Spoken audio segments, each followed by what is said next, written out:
Next is recommendation of employees. Recommendation of employees का मतलब क्या है, जो एग्जिस्टिंग एम्प्लॉयज़ है ऑर्गेनाइजेशन के, वो रिकमेंड करे कि न्यू एम्प्लॉयज़ को हायर करने के लिए, कि लाइक उनके कोई भी फ्रेंड्स हैं, कोई भी रिलेटिव्स हैं। इससे क्या होएगा कि कंपनी के लिए इजी होएगा जज करना कि एग्जिस्टिंग एम्प्लॉय जैसा परफॉर्म कर रहा है तो उसका रिलेटिव, उसका फ्रेंड और एनीवन सजेस्टेड बाय हिम वो भी अच्छे से परफॉर्म करेगा। एंड कहीं कंपनीज़ में रेफरल प्रोग्राम्स भी होते हैं, लाइक अगर कोई पर्टिकुलर एम्प्लॉय किसी को रेफ़र कर रहा है, किसी सेकंड पर्सन को, अपने रिलेटिव को, एंड वो कंपनी में वो सेकंड पर्सन जो हायर किया गया है वो अच्छे से परफॉर्म कर रहा है, कुछ मंथ्स तक उसकी परफॉर्मेंस चेक की है तो वो काफ़ी अच्छे से कंपनी को रिजल्ट्स अचीव करने में हेल्प कर रहा है, तो जो एम्प्लॉई की रेफरेंस में उसको हायर किया गया था उस एम्प्लॉई को कुछ एक्स्ट्रा इंसेंटिव भी मिल जाएगा। मे बी वो मॉनेटरी फॉर्म में मिल सकता है या कुछ अदर फॉर्म में। तो इससे एग्जिस्टिंग एम्प्लॉयज़ भी मोटिवेट होते हैं एंड डेफिनेटली वो फिर अपने जो भी रेफरल्स होती हैं उनको भी मोटिवेट करते हैं कि अच्छे से अपने गोल्स को अचीव करो। सो दैट इज़ वाई रिकमेंडेशन, जो एग्जिस्टिंग एम्प्लॉयज़ है उनकी रिकमेंडेशंस के थ्रू भी हम हायर कर सकते हैं न्यू एम्प्लॉयज़ को। Then is labour contractors, like we have studied employment exchange. Similarly labour contractors क्या होते हैं, ये मेनली जो भी विलेज में लेबर होते हैं उनको हायर करवाने में हेल्प करते हैं कंपनी की। तो ये डेफिनेटली कुछ कमीशन चार्ज करते हैं। तो ऐसा होता है कि लेबर कॉन्ट्रैक्टर जो होता है कि इसमें एक डीमेरिट ये है कि लेबर कॉन्ट्रैक्टर के थ्रू जो भी एम्प्लॉयज़ अगर हायर किए गए हैं तो वहाँ पे उनका जो सोर्स होता है दैट हम वेरीफाई नहीं कर सकते हैं, बिकॉज कंपनी को जैसे टैलेंट की रिक्वायरमेंट होती है मे बी वो है या नहीं है, तो वेरिफिकेशन बहुत ज़्यादा इसमें कम होती है। Otherwise labour contractor is a link between labour and the company.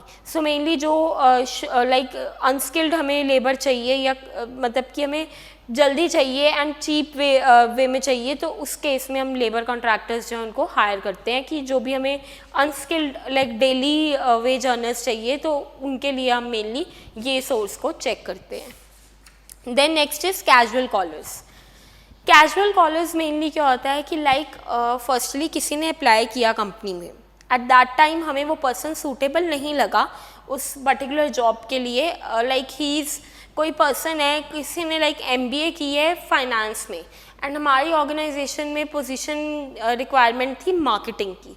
तो now that person has applied, now we know कि हमें फ़िलहाल हमें मार्केटिंग की रिक्वायरमेंट है।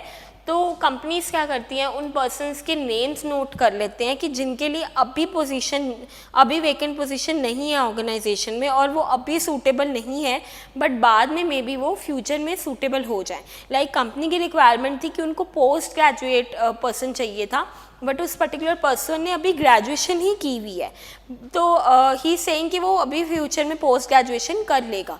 तो कंपनी ऐसे पर्सन्स का नेम नोट कर लेते हैं एंड फ्यूचर में जब भी कंपनी को नीड होती है, अब कंपनी को फाइनेंस में नीड है, फाइनेंस डिपार्टमेंट में, तो कंपनी कैजुअल कॉलर मीन्स उस पर्टिकुलर पर्सन को कॉल कर सकते हैं जिनकी उन्होंने लिस्ट बनाई हुई थी, जो एक टाइम पे कंपनी में आए थे, इंटरव्यू दिया था, बट उस टाइम पे उनके लिए कोई सूटेबल पोजीशन नहीं थी। So this comes under casual callers.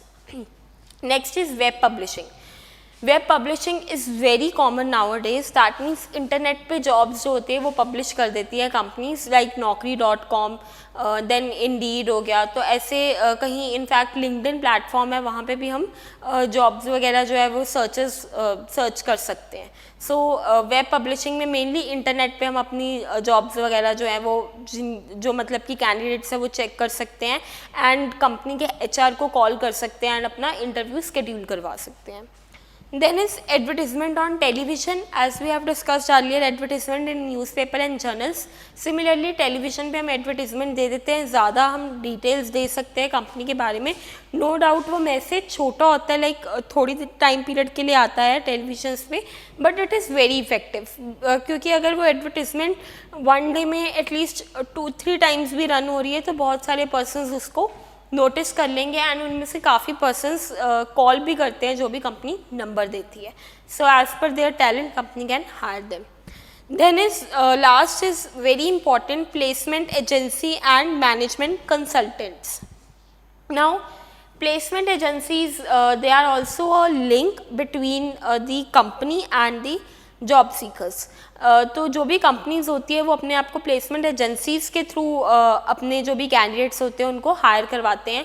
Now placement agencies का मेन रोल क्या होता है कि वो बायोडाटा चेक करते हैं एम्प्लॉयज़ का कि जैसी कंपनी को रिक्वायरमेंट है ये पर्सन पर्टिकुलरली सूटेबल होगा उस कंपनी के लिए या नहीं, एंड इफ़ ही और she is suitable for that company तो वो उनको रेफ़र कर देते हैं आगे कंपनी को कि ये बायोडाटा इनका एंड दे आर सूटेबल, तो आप नॉर्मल जो इंटरव्यू है वो ले लो। सो मेनली ये बहुत ज़्यादा टॉप और मिडल लेवल पोजीशंस के लिए नहीं होता है, लाइक थोड़ा लो लेवल पोजीशंस के लिए ही होती हैं ये प्लेसमेंट एजेंसीज़, और middle level we can also go. Now is management consultants. जो मैनेजमेंट कंसल्टेंट्स है ये मेनली होते हैं अपर लेवल और मिडल लेवल को हायर करने के लिए। ये कम्प्लीटली चेक करते हैं कि जो भी कैंडिडेट है जिसने अप्लाई किया है वो पूरी तरह से सूटेबल, इन डेप्थ चेक करते हैं कि कंपनी की क्या रिक्वायरमेंट्स हैं, एंड जो भी हमें मैनेजरियल प्रोफेशनल जो भी हमें चाहिए होता है टैलेंट उसको हायर करने में ये हेल्प करते हैं हमारे जो भी मैनेजमेंट कंसल्टेंट्स होते हैं। So management consultants and placement agencies large level पे वर्क करते हैं। बहुत सारी ऑर्गेनाइजेशंस अपने मतलब लाइक इनके थ्रू पर्टिकुलर प्लेसमेंट एजेंसीज के थ्रू खुद को एम्प्लॉयज़ को सर्च करती है। For example Glassdoor is also example of this placement agency कि जिनका मेन वर्क ही यही होता है कि वो पर्टिकुलर कंपनीज़ के लिए जो है हायर करते हैं एम्प्लॉयज़ को। Then is merits of external sources. इसके कुछ मेरिट्स ये हैं कि qualified personnel. Qualified personnel means कि जैसा हमें अपनी जॉब के लिए एप्लीकेंट की रिक्वायरमेंट है हमें वैसा ही पर्सोनल से easily like we can get कि प्रॉपरली उसका जो टैलेंट है वो प्रॉपरली क्वालिफाइड होता है उस जॉब के लिए, बिकॉज हमने चेक किया है उसको कि वो मतलब लाइक डिटेल्स के अकॉर्डिंग हमारी जॉब डिस्क्रिप्शन के अकॉर्डिंग वो पर्टिकुलरली एफिशिएंट है या नहीं है। तो नया फ्रेश टैलेंट आता है एंड लाइक कैंपस रिक्रूटमेंट हम देखें तो उसमें उनकी क्वालिफिकेशन अच्छी होती है, उनकी लर्निंग एबिलिटी भी ज़्यादा होती है, तो हमारे पास क्वालिफाइड टैलेंट आता है ऑर्गेनाइजेशन में through external sources. Then is wider choice भी इंक्रीज़ हो जाती है। अगर हम इंटरनल में देखें तो हम लिमिटेड होते हैं जो एम्प्लॉयज़ हैं हमें उन्हीं में से ही सिलेक्ट करना है, but if we go for external sources तो एक्सटर्नल में हमारे पास चॉइस जो होती है वो वाइड हो जाती है। दैट मीन्स कि हम जितने भी लाइक बाहर ऑर्गेनाइज जो भी फ्रेश जो भी टैलेंट है जो भी बेस्ट सूटेबल होएगा उस पर्टिकुलर जॉब के लिए हम उसको ही हायर कर रहे हैं। Then is fresh talent means new blood organization में आएगा। इट कैन बी फ्रेशर और एक्सपीरियंस्ड पर्सन, बट ये होएगा कि फ्रेश टैलेंट जो भी आ रहा है तो मे बी उनमें पोटेंशियल ज़्यादा होता है लर्निंग का, एंड वो लेज़ी या लेथार्जिक नहीं होंगे। डेफिनेटली जब भी कोई न्यू जॉब को स्टार्ट करता है तो they try to perform their best. तो फ्रेश टैलेंट न्यू ब्लड हम रिक्रूट कर सकते हैं। कॉम्पिटिटिव स्पिरिट, इससे क्या होएगा जो ऑलरेडी एग्जिस्टिंग एम्प्लॉयज़ हैं उनमें भी कंपटीशन का स्पिरिट जो है वो इंक्रीज़ हो जाएगा। दैट मीन्स कि लाइक अब उनको ये पता होएगा कि बाहर से भी एम्प्लॉयज़ को हायर कर सकते हैं, तो उनमें एक कॉम्पिटिटिव स्पिरिट आ जाएगा जिससे दैट मीन्स कि वो अब कंपटीशन करने के लिए अपनी क्वालिटी अपनी परफॉर्मेंस जो है उसको इम्प्रूव करेंगे। Then there are some demerits of these external sources. Dissatisfaction among existing employees.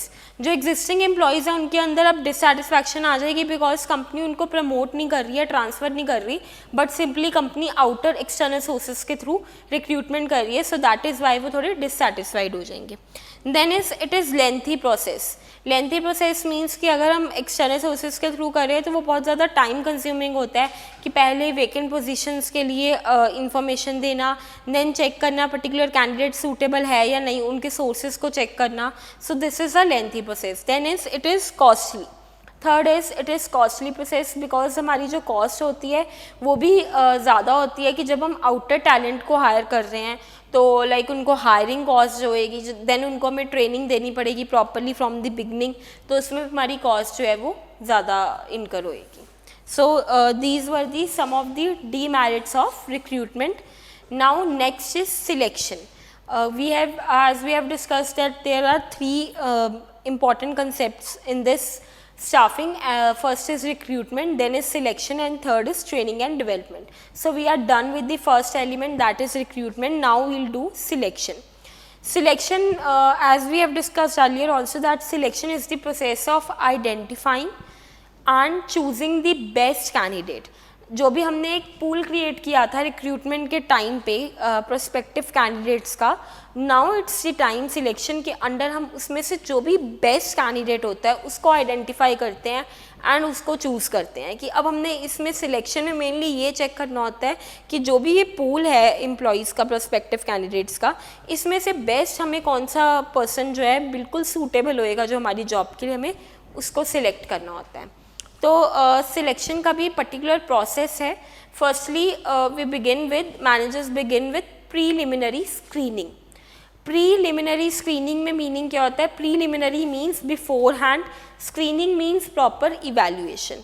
तो बाकी स्टेप्स को करने पहले, मतलब कि स्टार्ट करने से पहले जो भी हमारे पास पोजीशंस के लिए एप्लीकेशंस आती हैं, जॉब एप्लीकेंट्स की जो भी पूल होता है, हम उनमें से पहले ही ये चेक कर लेते हैं कि वो मैनेजर्स के पास जाएं या उनको कंपनी में बुलाया जाए, उससे पहले ही हम उनकी एप्लीकेशन चेक करते हैं कि ये क्वालिफाइड भी हैं हमारी पोजीशन, जॉब पोजीशन के लिए या नहीं। बिकॉज अगर हम टेलीविज़न दे रहे हैं एडवर्टीजमेंट पे या कोई भी सोर्स हम अगर अडॉप्ट कर रहे हैं तो चांसेस बहुत ज़्यादा होते हैं कि हमारे पास अप्रोप्रिएट टैलेंट नहीं आएगा। दैट मीन्स कि कोई भी पर्सन उस जॉब पोजीशन के लिए अप्लाई कर सकता है, तो सभी का हम अगर इंटरव्यू और टेस्ट कंडक्ट करना पॉसिबल नहीं है। तो प्रीलिमिनरी स्क्रीनिंग में जो हमें लगता है कि क्वालिफाइड नहीं है जॉब के लिए, हम उनको एलिमिनेट कर देंगे, उनको हम डिसक्वालीफाई कर देंगे एंड उनके फॉर्म्स, उनके एप्लीकेशंस हम फर्दर प्रोसीड नहीं करेंगे।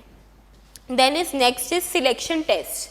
सेकेंड स्टेप इज़, अब जिन्होंने प्रीलिमिनरी स्क्रीनिंग का राउंड क्लियर कर लिया उनको ऑर्गेनाइजेशन में पर्टिकुलरली बुलाया जाएगा एंड उनके कुछ टेस्ट होंगे, कुछ सिलेक्शन टेस्ट जो हैं वो होंगे।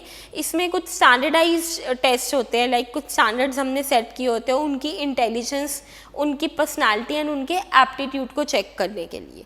सो there are 5 test in this, under this selection procedure. Firstly it is intelligence test.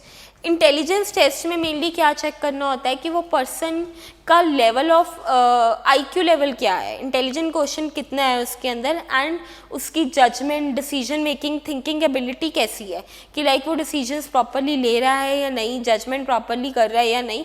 तो उसकी मेनली हम इसमें आईक्यू लेवल चेक करते हैं कि उसकी इंटेलिजेंस कितनी है, कितना मेनली थ्योरेटिकली कितना वो अवेयर है थिंग्स को लेके, और जर्नली क्या उसके प्रोस्पेक्टिव्स हैं एंड डिसीजंस किस वे में ले रहा है, लॉजिकली ले रहा है, इंटेलिजेंस के साथ ले रहा है, रैशनली ले रहा है, या without any logic he is taking decisions. Then next is aptitude test. Aptitude test में क्या होता है, इसमें हम चेक करते हैं कि लर्निंग अ न्यू स्किल, कि वो जो न्यू स्किल्स है उनको लर्न करने में कितना उसका कितना वो, कितनी जल्दी, कितनी एफिशिएंटली वो लर्न कर सकता है न्यू स्किल्स को। तो हम उसका एप्टीट्यूड चेक करते हैं इसमें। दैट मीन्स कि उसका कितना कैलिबर है, उसकी लर्निंग एबिलिटी क्या है, मेनली एप्टीट्यूड में हम वो चेक करते हैं।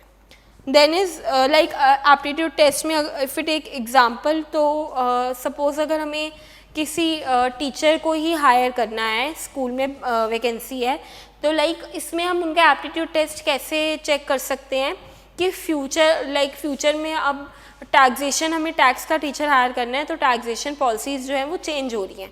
तो यहाँ पे हम उनका न्यू स्किल लर्न करने के लिए, दैट मीन्स कि उनसे फ्यूचर की कुछ भी रिक्वायरमेंट्स जो हैं, जो भी आ रही हैं, तो उससे वो कितना कितना डायनामिक है, दैट मीन्स कितना अवेयर है। If they are aware with these things, तो हम उनके फ्यूचर की नॉलेज को भी चेक कर सकते हैं इससे कि वो कितना एफिशिएंट है, कि GST वगैरह या कोई नई पॉलिसी आ रही है तो वो कितनी एफिशिएंटली लर्न कर सकते हैं उस चीज़ को, कितनी जल्दी लर्न कर सकते हैं। Then is personality test. Personality test में हम उनके ओवरऑल पर्सनालिटी को चेक करते हैं, उनके रिएक्शंस क्या हैं, उनके इमोशंस क्या हैं। देन पर्सनालिटी में मेनली हम ये चेक करते हैं कि वो कॉन्फिडेंस है या नहीं है, प्रॉपरली कम्युनिकेशन कर रहा है या नहीं कर रहा, इंट्रोवर्ट है या एक्सट्रोवर्ट है। इंट्रोवर्ट मीन्स कि जो प्रॉपरली कम्युनिकेट नहीं करते, खुद में ही रहते हैं, इंट्रोवर्ट होते हैं, शाई नेचर के होते हैं। Extrovert they are very outspoken, बहुत ज़्यादा कॉन्फिडेंट होते हैं एंड बहुत ज़्यादा एक्सट्रोवर्ट मीन्स उनके अंदर कम्युनिकेशन स्किल्स भी अच्छे होते हैं। तो उनके पर्सनालिटी ट्रेट्स जो ओवरऑल है वो क्या है, वो बहुत मैटर करते हैं। Then is trade test.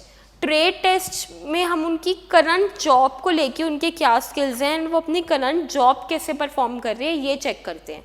Suppose हमें कोई कंप्यूटर के लिए कोई पर्सन हायर करना है कि जो कंप्यूटर पे वर्क करे, तो हम उसका ट्रेड टेस्ट कैसे ले सकते हैं, टाइपिंग स्पीड चेक करके और कोई भी जो भी अदर मेजर्स है उनको फॉलो करके हम उनका जो ट्रेड टेस्ट है वो चेक कर सकते हैं। दैट मीन्स कि करंट जॉब को परफॉर्म करने के लिए उनके जो स्किल्स है वो एप्ट हैं या नहीं है। Then last test is interest test. Interest test में हम क्या चेक करते हैं कि जो ओवरऑल लाइक उनका इंटरेस्ट है पर्टिकुलर जॉब में ये, एंड इसके अलावा उनकी हॉबीज़ क्या हैं, उनके इंटरेस्ट और किन चीज़ों में है, लाइक रीडिंग बुक्स और एनी अदर थिंग्स, कि ओवरऑल उनकी हॉबीज़ वगैरह हम इसमें चेक करते हैं कि उनके इंटरेस्ट कैसे हैं, लाइक इंटरेस्ट किन किन चीज़ों में है, मे बी कंपनी को वो फ्यूचर में यूज़ हो सकता है, so that is why company is checking that. Then this was the second step. First was preliminary screening, second में हमने टेस्ट 5 टाइप के टेस्ट स्टडी किए, and then third step is employment interview. अब जो भी कैंडिडेट्स इन टेस्ट को पास कर लेते हैं, इट इज़ नॉट नेसेसरी कि हर कंपनी में ये पूरे 5 टेस्ट ही कंडक्ट हो, कंपनी अपने अकॉर्डिंग इन टेस्ट को कंडक्ट कर सकती है। तो जो भी ये टेस्ट वाले लेवल को पास आउट कर लेते हैं, तो नेक्स्ट स्टेप क्या होता है, इंटरव्यू। नाउ इंटरव्यू क्या होता है, it is formal in depth conversation between the employee and the employer. जो भी एप्लीकेंट है, जो भी कल को एम्प्लॉई बनेगा ऑर्गेनाइजेशन का, उसके साथ जो एम्प्लॉयर है वो इन डेप्थ कॉन्वर्जेसन करता है। दैट मीन्स कि लाइक चेक करता है कि उनका कैलिबर कितना है जॉब के लिए, वो पर्टिकुलर जॉब को परफॉर्म कर सकते हैं या नहीं। इसमें लाइक मेनली जो भी एम्प्लॉयर होता है वो कुछ क्वेश्चंस इंटरव्यू में आस्क करता है पर्टिकुलर कैंडिडेट से कि इसका कैलिबर कितना है, वेदर ये सूटेबल है, बिकॉज कई एम्प्लॉयज़ कई कैंडिडेट्स जो होते हैं वो टेस्ट पास कर जाते हैं, बट स्टिल जब फेस टू फेस कम्युनिकेशन होती है तो इन दैट केस वो लाइक वहाँ पे वो और ज़्यादा डिटेल में एम्प्लॉयर उनके बारे में चेक कर सकता है। Then fourth is reference and background checks. Reference and background checks में क्या होता है, नॉर्मली हम जब भी इंटरव्यू वगैरह दे रहे होते हैं और किसी जॉब पोजीशन के लिए अप्लाई करते हैं, तो देयर इज़ वन कॉलम जहाँ पे हमें रेफरेंसेस देनी पड़ती है। रेफरेंस इन द सेंस कि किसी भी हमने अपने प्रीवियस एम्प्लॉयर, अगर हम प्रीवियस कंपनी में वर्क कर रहे थे और अपने किसी टीचर की रेफरेंस दे दी, और या भी कोई ऐसा पर्सन जिसकी अच्छी पोजीशन है, जो अच्छी पोजीशन पे वर्क कर रहा है, तो जो भी ये रेफरेंसेस हम देते हैं, कंपनी इनके टेलीफोन नंबर, एड्रेस वगैरह लेते हैं, इनके नेम, ताकि कंपनी इनसे क्रॉस चेक कर सकें कि वेदर जो भी पर्टिकुलर कैंडिडेट ने अप्लाई किया है कंपनी में, वेदर कि उनकी बैकग्राउंड हिस्ट्री क्या थी, उनकी पास्ट हिस्ट्री क्या थी। लाइक स्कूल टीचर को कॉल करके पूछ सकते हैं कि हाउ ही और she was performing in the school, तो उनकी परफॉर्मेंस हम बैकग्राउंड परफॉर्मेंस से एनालाइज कर सकते हैं कि दैट इसका जो बैकग्राउंड पास्ट था वो क्लियर है, दैट मीन्स कि अच्छा परफॉर्म कर रहा था, तो ये फ्यूचर में एंड प्रेजेंट में भी अच्छी परफॉर्मेंस देगा। Then is fifth is selection decision. Finally the person जिसने टेस्ट क्लियर कर लिए, इंटरव्यू भी क्लियर कर लिया and reference and background checks भी जो हैं वो भी क्लियर कर लिए, तो अब हमारा जो इसमें फाइनल डिसीजन वो होएगा सिलेक्शन का, कि उस पर्टिकुलर पर्सन को कंपनी जो है वो सिलेक्ट कर लेगी अगर वो एफिशिएंट है उस पर्टिकुलर जॉब के लिए, उसने सारे राउंड्स जो भी थे कंपनी के वो क्लियर कर लिए। So this was the final decision of company of selecting the best candidate of for the particular vacant position. Then is medical examination. अब जो पर्सन सिलेक्ट किया है बहुत ही ज़्यादा इंपॉर्टेंट है ये चेक करना है कंपनी के लिए कि वो मेडिकली फिट एंड फाइन है या नहीं है, बिकॉज सपोज अगर उसको मेजर हार्ट डिसीज़ है या कोई भी और प्रॉब्लम है, तो इससे क्या होएगा, कल को वो may be like work stress नहीं इतना ले पाएगा एंड कंपनी को और भी वेज में जो बेनिफिट्स है जल्दी टायर्ड हो जाएगा। तो इसलिए कंपनी को ये चेक करना पड़ता है, स्पेशली जहाँ पे मैनुअल जॉब्स होती हैं उनमें मेडिकली फिट एंड फाइन होना इज़ वेरी इंपॉर्टेंट, बिकॉज वहाँ पे बहुत ज़्यादा टायर्डनेस हो सकती है, स्ट्रेंथ की नीड है, तो वहाँ पे हमें मेडिकली फिट एम्प्लॉयज़ चाहिए होते हैं जिनको कोई मेजर प्रॉब्लम ना हो एंड जो लाइक जिनका स्टैमिना वगैरह जो है वो थोड़ा अच्छा हो, ज़्यादा हो। Then is job offer. Examination उनकी होगी, मेडिकली जो भी टेस्ट होने थे, हेल्थ चेकअप्स वो सब हो गए। अब नेक्स्ट स्टेप में हम क्या करते हैं, जॉब ऑफर। जॉब ऑफर में मेनली हम उनको एक लेटर दे देते हैं कंफर्मेशन का कैंडिडेट को कि उनकी जो वो एक्सेप्ट हो चुके हैं इस पर्टिकुलर जॉब के लिए, एक्सेप्टेंस होगी या उनकी, एंड उसमें हम डेट मेंशन कर देते हैं कि इस पर्टिकुलर डेट से उनको लाइक अप्लाई करना है कंपनी में, इस पर्टिकुलर डेट से आना है, एंड हमें उनको रीज़नेबल टाइम देना है। ये हमें इंश्योर करना है कि उनको रीज़नेबल टाइम मिलना चाहिए, ताकि कि लाइक सपोज ऐसे नहीं है कि आज हमने उनको हायर किया एंड हम उनको बोल रहे हैं कि they have to start coming from tomorrow, तो रीज़नेबल टाइम हम उनको दें ताकि वो खुद को प्रिपेयर कर सकें। These were the 7 steps of selection process. Last step is contract of employment. Job offer जो था it was just a letter of acceptance की कंफर्मेशन, बट जो ये कॉन्ट्रैक्ट होता है इसमें like it is a detailed document, attested होता है। ये अटेस्टेड मीन्स कि इसमें जो भी एप्लीकेंट है वो ये अटेस्ट करके देता है फॉर्म को, दैट मीन्स अपने साइन सिग्नेचर करके देता है कि जो भी उसने इन्फॉर्मेशन दी है अपने बारे में, अपने एजुकेशन हिस्ट्री दी है, रेफरेंसेस दिए हैं, एवरी फैक्ट इज़ करेक्ट। अगर कोई भी फैक्ट जो है वो मिसलीडिंग फैक्ट उसने वहाँ पे दिया हुआ है तो उसके लिए वो खुद रिस्पॉन्सिबल होएगा एंड लायबल होएगा। तो ऐसे कुछ टर्म्स एंड कंडीशंस कॉन्ट्रैक्ट में मेंशन होती है जो कि उसको लाइक जो भी हम जॉब एप्लीकेंट जो भी है वो उनको चेक करते हैं, उनको अटेस्ट करता है, साइन करता है अटेस्टेशन फॉर्म। इसके अलावा इस कॉन्ट्रैक्ट ऑफ एम्प्लॉयमेंट में और भी चीज़ें मेंशन होती है, लाइक उस पर्सन की रिस्पॉन्सिबिलिटी क्या है, उसका स्टेटस क्या है, उसके डेली टास्क क्या हैं, इसके अलावा सिक लीव्स का क्या प्रोसीजर है, मंथली लीव कैसे मिलेगी, एनुअल लीव्स जो होती है, planned and unplanned leaves, grievance जो भी है उनकी कंप्लेंट्स हैं उनको हैंडल करने का क्या सिस्टम है, एंड देन इसमें मेंशन होता है कि लाइक उनकी जो कंपनसेशन है वो कैसे काउंट की जाएगी, किस बेसिस पे, आवर्स के बेसिस पे उनको लाइक उनके पे मिलेगी या फिर उनके आउटपुट के बेसिस पे मिलेगी। तो ये सब कुछ हम चेक करते हैं, ये सब कुछ कहाँ मेंशन होता है कॉन्ट्रैक्ट, एम्प्लॉयमेंट कॉन्ट्रैक्ट में। So this was the final step of the selection process. 8 steps हमने कवर किए हैं सिलेक्शन प्रोसेस में। Then next topic is training, development and education. So after we have now covered all these steps of selection. Now we'll begin with training, development and education. हमने 3 concepts mainly discuss किए थे, recruitment, selection. So now third step is training and development. Training mainly क्या होता है, training में जो भी candidate है उसकी नॉलेज को, उसके स्किल्स को इंक्रीज़ करने के लिए हम उनको ट्रेनिंग देते हैं कि जो भी उनकी करंट जॉब है उसको वो अच्छे वे में परफॉर्म करें। Training is mainly teaching them, teaching in the sense कि हम उनको ये ट्रेनिंग इज़ कि हम खुद के लिए भी ट्रेनिंग हो सकती है या फिर आगे जो अपने एम्प्लॉयज़ हैं उनको भी मैनेजर खुद भी ट्रेनिंग ले सकते हैं और अपने एम्प्लॉयज़ को भी ट्रेन कर सकते हैं कुछ न्यू स्किल्स, न्यू कैपेबिलिटीज़ जो हैं वो लर्न करके, एंड जो करंट जॉब है उसको अच्छे वे में परफॉर्म करके। दैट मीन्स कि अगर सपोज़ हाईटेक मशीन्स को हैंडल करना है, कुछ न्यू मशीन्स आ रही हैं, और जब कंप्यूटर्स का इंट्रोडक्शन हुआ था तो उस टाइम पे क्या था कि जो भी एम्प्लॉयज़ थे वो सारे जो भी टास्क थे वो मैनुअली कर रहे थे। तो एट दैट टाइम उनको ट्रेनिंग दी गई कि कंप्यूटर पे कैसे वर्क करना है। तो इन दैट केस उन्होंने, उससे क्या हुआ कि उन्होंने कुछ न्यू स्किल्स भी लर्न किए, उन्होंने अपनी जॉब प्रोफाइल को भी अप किया, एंड सेकेंडली उनकी जो करंट परफॉर्मेंस थी जॉब को लेके वो भी बेटर होगी। तो इससे क्या होएगा, ट्रेनिंग से उनकी खुद की परफॉर्मेंस, पर्सनल डेवलपमेंट, उनकी पर्सनल ग्रोथ भी हो रही है, लाइक वो न्यू स्किल्स लर्न कर रही है डेफिनेटली जो उनके लिए आगे हेल्प करेंगे, एंड जो भी हमारी लाइक कंपनी को भी बेनिफिट हो रहा है, आउटपुट कंपनी की इंक्रीज़ हो रही है, एफिशिएंट हो रही है।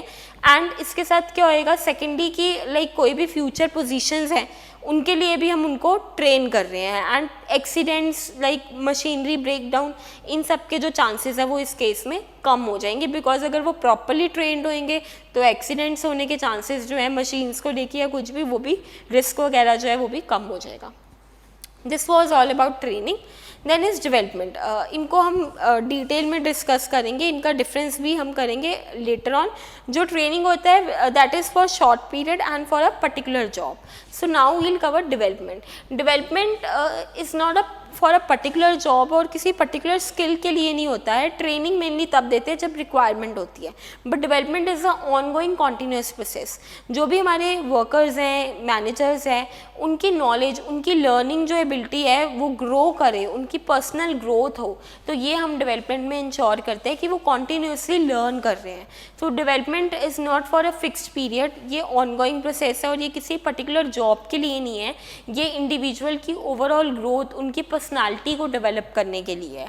तो इसमें मेथड्स होते हैं लाइक कुछ सेमिनार्स में हम सेंड कर दें अपने एम्प्लॉयज़ को, या फिर कॉन्फ्रेंसेस वगैरह में सेंड कर दें। लाइक अगर हम बात करें तो ऑल ओवर लेवल पे जो GST की कॉन्फ्रेंस हुई थी उसमें काफ़ी सारे स्कूल्स एंड यूनिवर्सिटीज़ कॉलेजेस ने अपने टीचर्स को सेंड किया, तो that was learning a particular skill GST। But also अगर कुछ और कॉन्फ्रेंसेस हो रही हैं, लाइक सपोज कोई भी कॉन्फ्रेंस है जिसमें ये सिखाते हैं कि how you should manage your job stress और अदर थिंग्स, तो इससे क्या होएगा कि उनका लाइक पर्सनल ग्रोथ भी होएगी, वो कुछ डेवलप कर रहे हैं अपने माइंड को ओवरऑल, लाइक कॉन्फ्रेंस ऑन और सेमिनार ऑन कि आप अपने एम्प्लॉयज़ को एफिशिएंटली कैसे मैनेज कर सकते हो। सो और भी बहुत सारी चीज़ें होती हैं जो मे बी उनके जॉब प्रोफाइल से रिलेटेड हो या ना हो, बट स्टिल वो डेवलपमेंट उनकी जो है इंश्योर करती है कंपनी की, कंटिन्यूस पर्सनालिटी डेवलपमेंट जो है वो उनकी होती रहनी चाहिए ताकि वो लर्न करते रहें। Then is education. एजुकेशन अब जो मेनली होती है कि लाइक इसमें हम उनको इतनी नॉलेज और अंडरस्टैंडिंग देते हैं कि जो भी डिसीजन मेकिंग है वो रैशनली ले, विदाउट लॉजिक ना ले, प्रॉपर लॉजिक होना चाहिए, लॉजिक के साथ अपनी डिसीजन मेकिंग जो है वो करे। सो एजुकेशन में हम ये इंश्योर करते हैं। नाउ जो ट्रेनिंग होती है वो मेनली जो ऑर्गेनाइजेशन के बेनिफिट के लिए दी जाती है, but education is for the benefit of the particular individual, उस पर्टिकुलर इंडिविजुअल के बेनिफिट के लिए होती है एजुकेशन, बट ट्रेनिंग जो होती है वो पर्टिकुलरली ऑर्गेनाइजेशन के बेनिफिट के लिए होती है। एजुकेशन मीन्स जो भी हम लर्निंग, जो भी हमें टीचिंग मिलती है स्कूल कॉलेजेस और इवन ऑर्गेनाइजेशन में भी जो भी हम थ्योरेटिकल नॉलेज गेन करते हैं। So this was all about training, development and education. Now we'll cover training methods, कि ट्रेनिंग देने के कौन कौन से मेथड्स होते हैं ऑर्गेनाइजेशन में। So mainly there are two methods of training, first is on the job training and second is off the job training.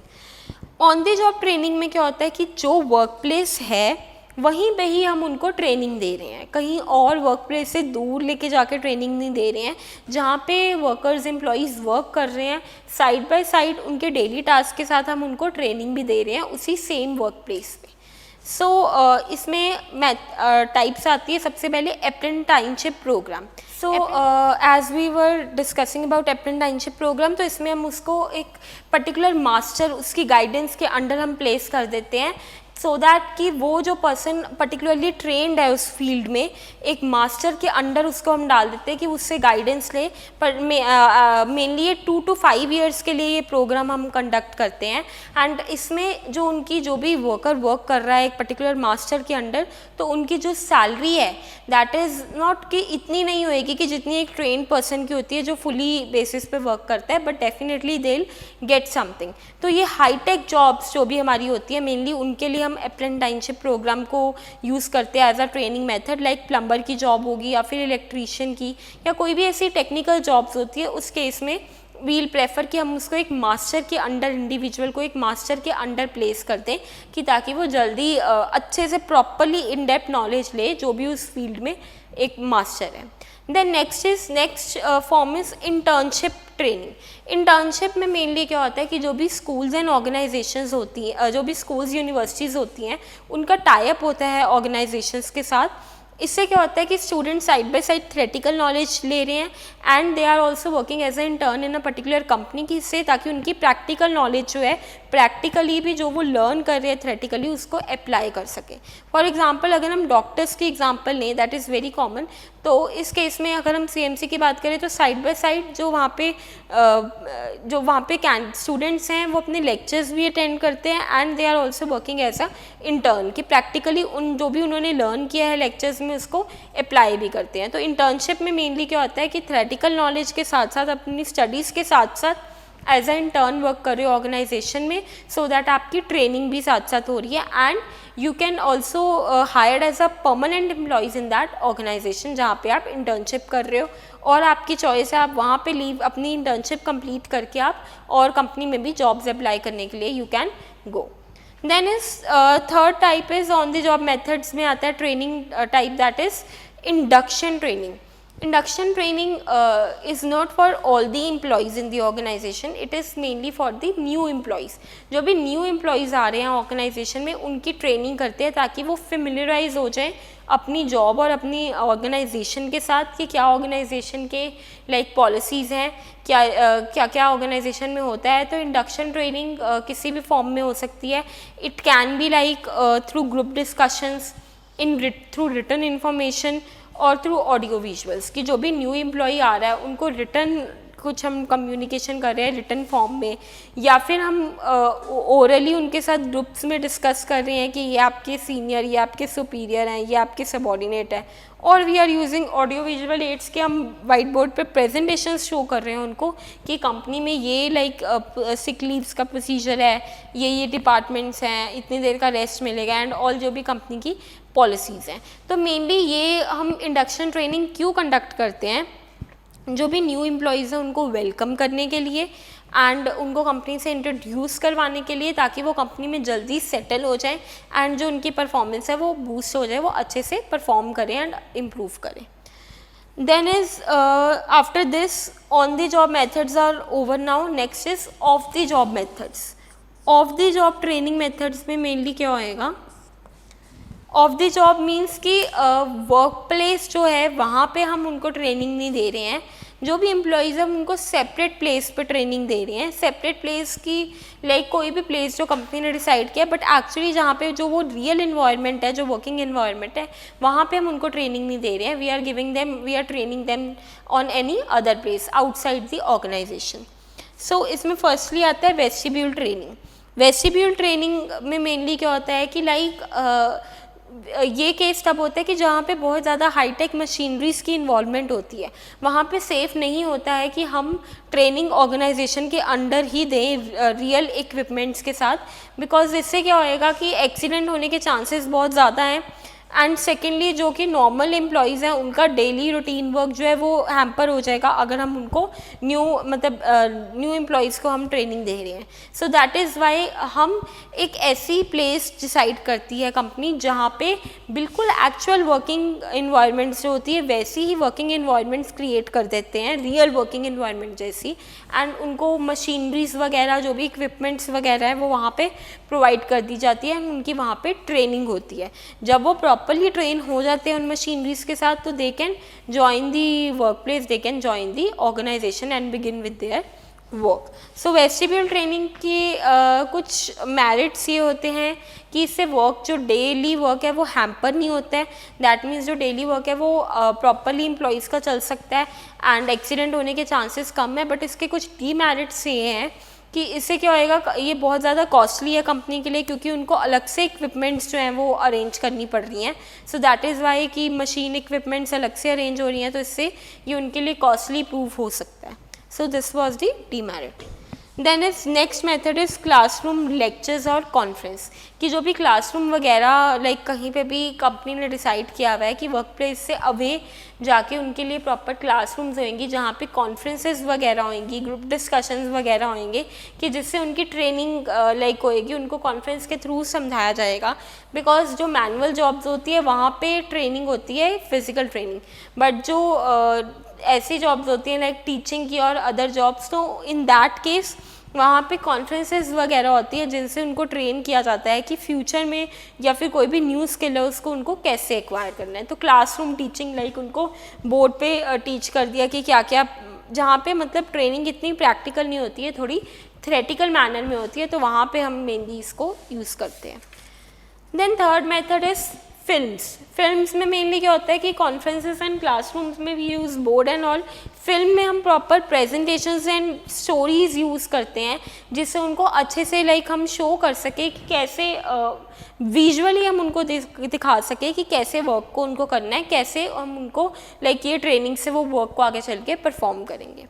Last is case study.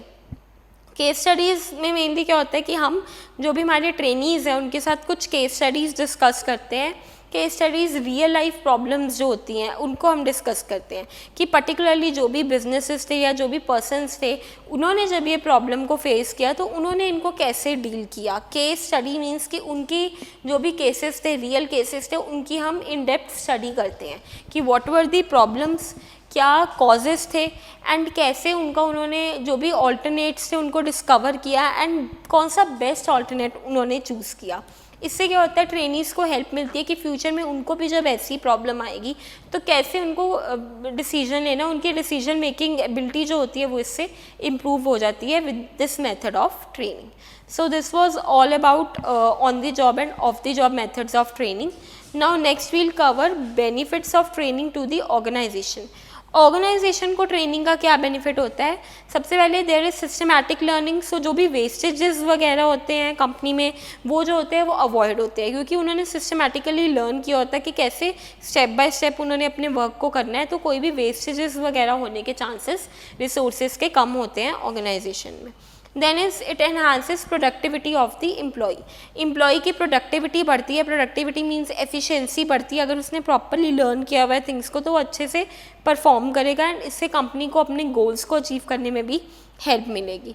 Then it increases employees morale, that means उसका morale भी boost होएगा। अगर उसको in depth पता है कि उसको training मिली हुई है अपने जॉब को परफॉर्म करने के लिए तो वो अपने जॉब को अच्छे से परफॉर्म करेगा एंड उसका मोराल भी बूस्ट होएगा क्योंकि वो सेटिस्फाइड होएगा। ऑन दी अदर हैंड अगर पर्सन को नहीं पता कि उसको अपनी जॉब कैसे करनी है, उसको ट्रेनिंग नहीं दी गई है तो वो बहुत उसका कॉन्फिडेंस लो हो जाएगा एंड प्रॉपरली वो अच्छे रिजल्ट्स कंपनी को नहीं दे पाएगा एंड इससे उसका मोराल जो है वो डाउन चला जाएगा। Then is fast changing environment जो है, बिजनेस इन्वायरमेंट जो हमारा चेंज होता रहता है continuously, we have also discuss that in 3rd chapter. तो उसके लिए ट्रेनिंग इज़ वेरी इंपॉर्टेंट कि हम एम्प्लॉयज़ को टाइम टू टाइम ट्रेन करते रहें ताकि ऑर्गेनाइजेशन को बेनिफिट हो कि चेंजिंग इन्वायरमेंट से वो कॉम्बैक्ट कर सके। For example in as per current pandemic अभी क्या नीड है ट्रेनिंग देने की कि ऑनलाइन जो भी लाइक कंपनीज़ हैं वो ऑनलाइन कैसे ऑपरेट कर सकती है, टीचिंग इंस्टीट्यूट्स और स्कूल यूनिवर्सिटीज़ ऑनलाइन टीचिंग कैसे करें। तो ये चेंजिंग डायनामिक इन्वायरमेंट को वो तो ही कॉम्बैक्ट कर सकते हैं अगर उनको प्रॉपर ट्रेनिंग दी जा रही है टाइम टू टाइम एंड इससे क्या होएगा, ऑर्गेनाइजेशन के गोल्स जो है वो हैम्पर नहीं होंगे एंड वो जल्दी अचीव हो जाएंगे। ट्रेनिंग का बेनिफिट एम्प्लॉयज़ को अब क्या मिलता है? एम्प्लॉयज़ का मेनली यही बेनिफिट है कि उनके स्किल्स और नॉलेज इंप्रूव होती है ना उस पर्टिकुलर जॉब को परफॉर्म करने के लिए भी एंड उनकी पर्सनल ग्रोथ भी होती है उनके, जो कि करियर में हेल्प करती है if they are learning something new and अगर वो अपनी जॉब अच्छे से एफिशिएंटली परफॉर्म कर रहे हैं तो कल को वो बेटर पोजीशंस के लिए भी कैपेबल हो जाते हैं।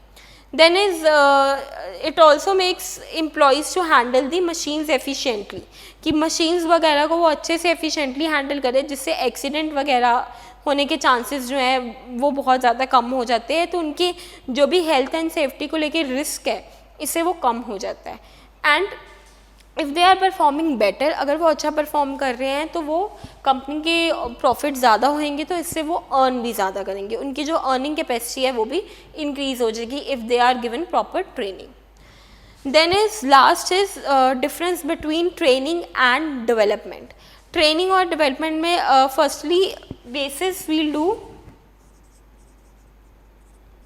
First basis is meaning. First basis of difference between training and development is meaning. तो ट्रेनिंग का मीनिंग हमने डिस्कस किया था कि नॉलेज स्किल्स को इंक्रीज करने के लिए हम उनको ट्रेनिंग देते हैं पर्टिकुलर जॉब को परफॉर्म करने के लिए। But on the other hand development is the process of learning and growth कि कंटिन्यूस वो लर्न करते रहें एंड ग्रो करें। किसी पर्टिकुलर जॉब के लिए नहीं होता, ये फिक्स पीरियड के लिए नहीं होता। Then is second basis is purpose.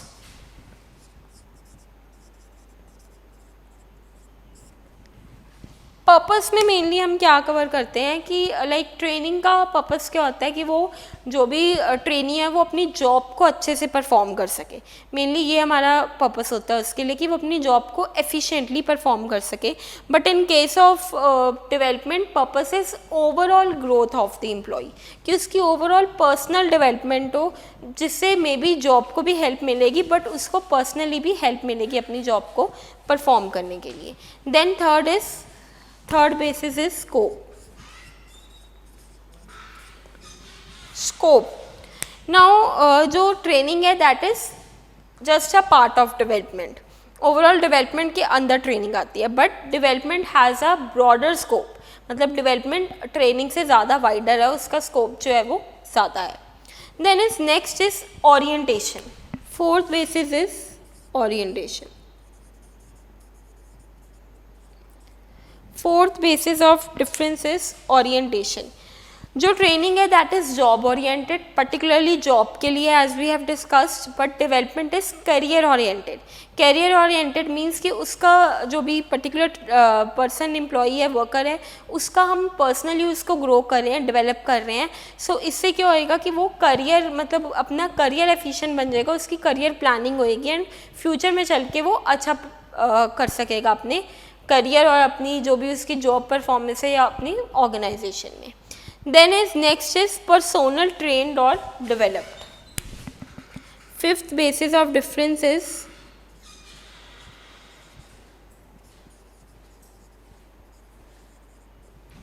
Fifth basis of difference is personnel trend.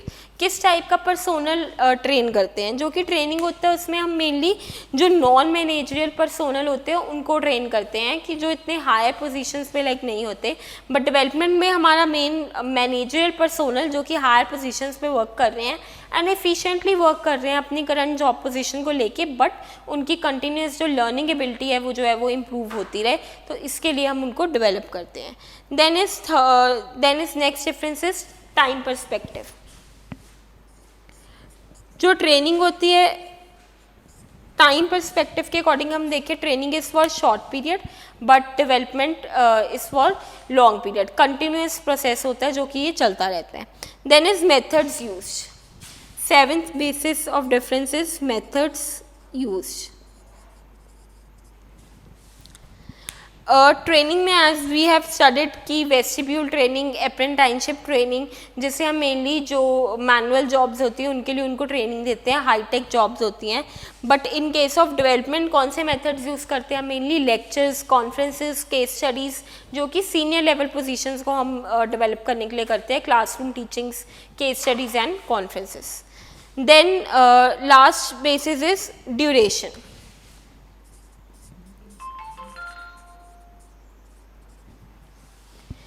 Duration जो होती है दैट इज़ फॉर फिक्स इसमें ट्रेनिंग के केस में duration is fix period. That means कि जब पर्टिकुलरली वो स्किल को लर्न कर लेता है उसके बाद जो हमारी ट्रेनिंग की ड्यूरेशन है वो ओवर हो जाती है, जब वो अपनी पर्टिकुलर जॉब पोजीशन में एफिशिएंट हो जाता है। But in case of development it is unending and continuous process, जो कि कंटिन्यूसली चलता रहेगा डेवलपमेंट, एंड उसकी जो डेवलपमेंट है वो कंटिन्यूस होती रहेगी। That is not for a particular job और not for a fix duration. So this was the difference between training and development. So with this our sixth chapter, that is staffing, it is over. Mainly we have discussed recruitment, its sources, selection and its procedure, and we have discussed training and training methods and training and development. So we'll do next chapter in the next video. Till then, take care.